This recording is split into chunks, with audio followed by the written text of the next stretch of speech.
Hello everybody, मैं doctor कहानी भानावत, सह आचार्य चित्रकला, राजकीय मीरा कन्या महाविद्यालय उदयपुर। आज पेपर सेकंड, जो कि भारतीय चित्रकला और मूर्तिकला का इतिहास पर आधारित है, उसी के अंतर्गत यूनिट 3 शांति निकेतन के कलाकार के बारे में बात करेंगे। शांति निकेतन शैली बंगाल स्कूल से ही प्रेरित थी, परंतु शांति निकेतन की साधना भूमि में तत्कालीन सृजन प्रक्रिया को अनुकूल वातावरण नहीं मिला, अपितु सही दिशा भी प्राप्त हुई। खुले वातावरण, प्रकृति का साहचर्य, उसके हरे भरे वातावरण में कला का बिंब अधिक सुंदर व सुस्पष्ट रूप में निखरा। यहाँ पर चित्रकला और मूर्तिकला के अलावा एचिंग, ग्राफिक, भित्ति चित्रण, वुडकट, शिल्पकला, हस्तकला, मांगलिक सज्जा और लोक कला की अनेकानेक शैलियों की खोज भी की गई। नंदलाल बसु के बाद अनेक प्रबुद्ध कलाकारों ने नए नए प्रयोगों द्वारा प्रगति की थी। प्रमुख रूप से उनमें विनोद बिहारी मुखर्जी, राम किंकर बैच का नाम लिया जा सकता है।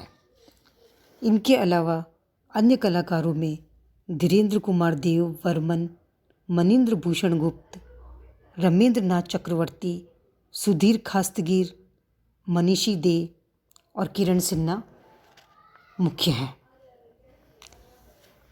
शांति निकेतन के कलाकार में आज हम विनोद बिहारी मुखर्जी के बारे में बात करेंगे। विनोद बिहारी मुखर्जी का जन्म 1904 में कलकत्ता के बेहाला नगर में हुआ था।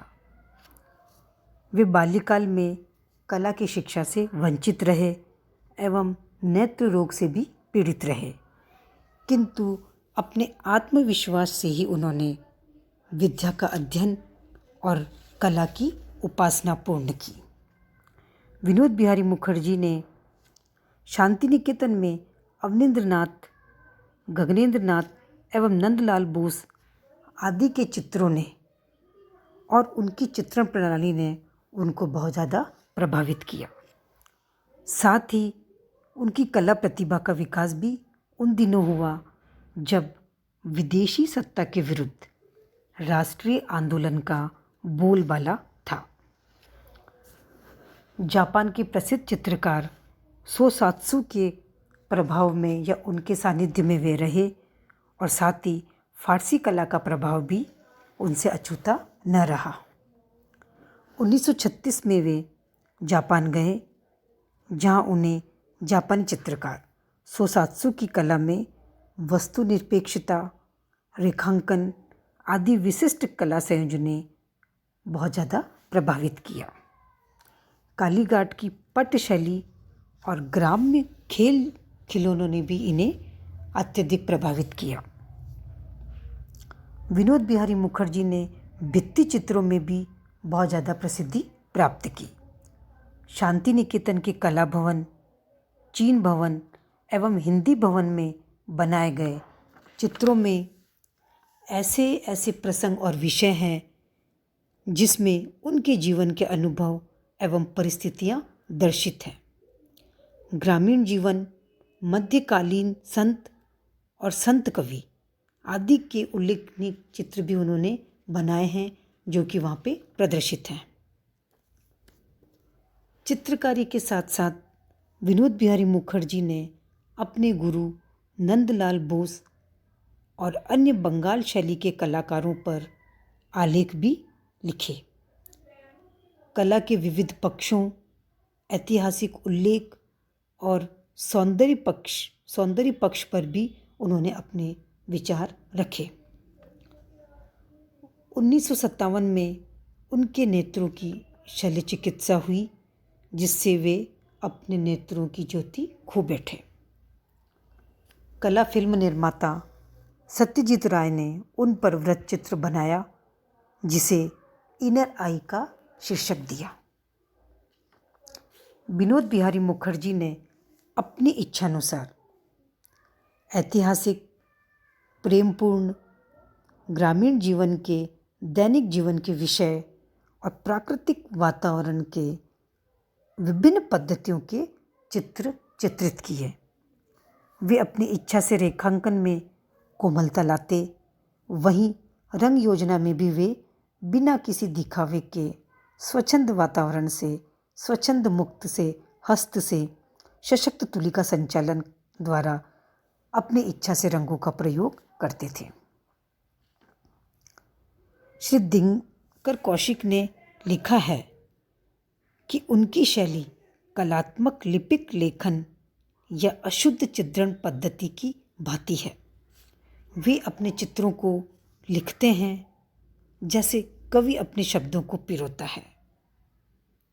उपरोक्त कथन विनोद बिहारी मुखर्जी के संबंध में सर्वथा उपयुक्त है, उचित है। विनोद बिहारी मुखर्जी के प्रयोगवादी स्वभाव ने उन्हें कोलाज पद्धति में भी कार्य करने के लिए प्रेरित किया। इसके अलावा उन्होंने लकड़ी और एचिंग में भी कार्य किया। उपरोक्त जितनी भी बातें अभी हमने यहाँ पे सुनी हैं, जो मैंने बताई हैं, उनसे ये प्रतीत होता है कि वे आधुनिक कला में हो रहे परिवर्तनों से लगातार प्रभावित होते रहे। जया अप्पा स्वामी ने उन्हें भारतीय कला से आधुनिक कला का सेतुबंध माना है। विनोद बिहारी मुखर्जी जब नेपाल संग्रहालय के अध्यक्ष पद पर रहे, तब उन्होंने नेपाल में उपलब्ध भारतीय कलाकृतियों एवं कला ग्रंथों के संबंध में महत्वपूर्ण कार्य किया। आपने शांति निकेतन में भी कला शिक्षण का कार्य किया। जल रंग, तेल रंग एवं टेम्परा पद्धति से कार्य भी उन्होंने किया।